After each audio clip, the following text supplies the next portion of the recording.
Zipporah, Moses' wife, the forgotten wife who saved a destiny.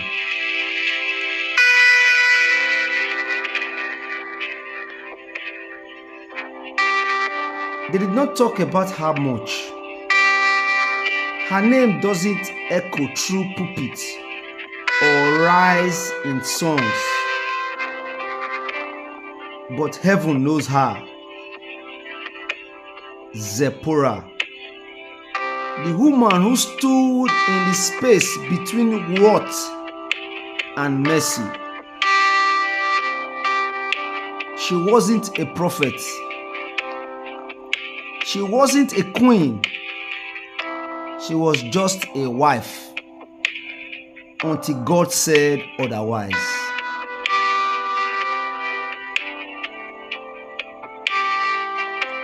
When the angel of the Lord stood in the road near to strike, Moses, choosing deliverer, froze. But Zipporah moved.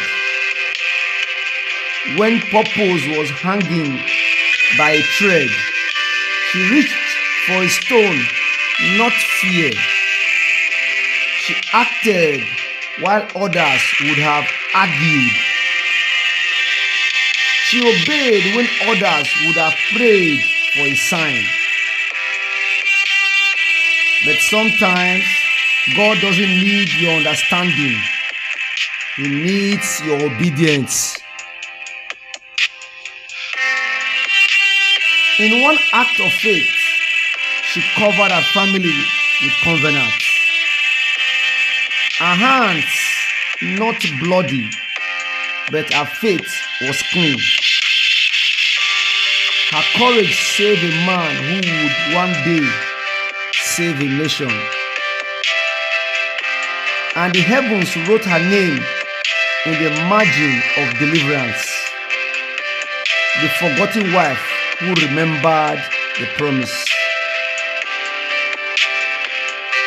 Zipporah reminds us that God's greatest move often come through the hands of those history forgets. She did not part the sea, but she preserved the one who parted the sea. She did not face Pharaoh, but she feared God.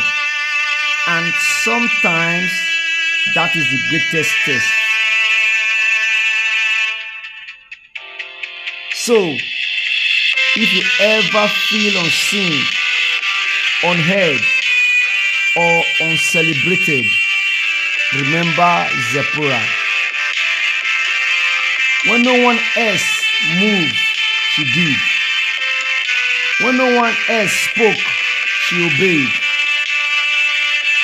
Your obedience might not make headlines, but it might be holding up heaven's plan.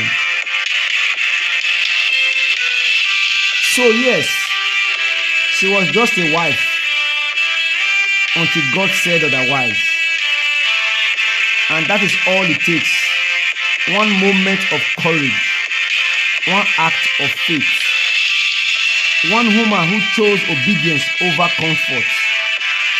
Because sometimes the quiet ones, the ones history forgets, are the reason history still exists.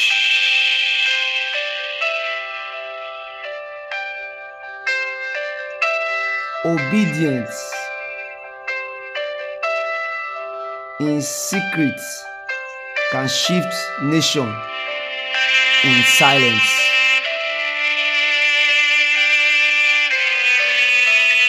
Zipporah, Moses' wife, the woman who stood in the gap.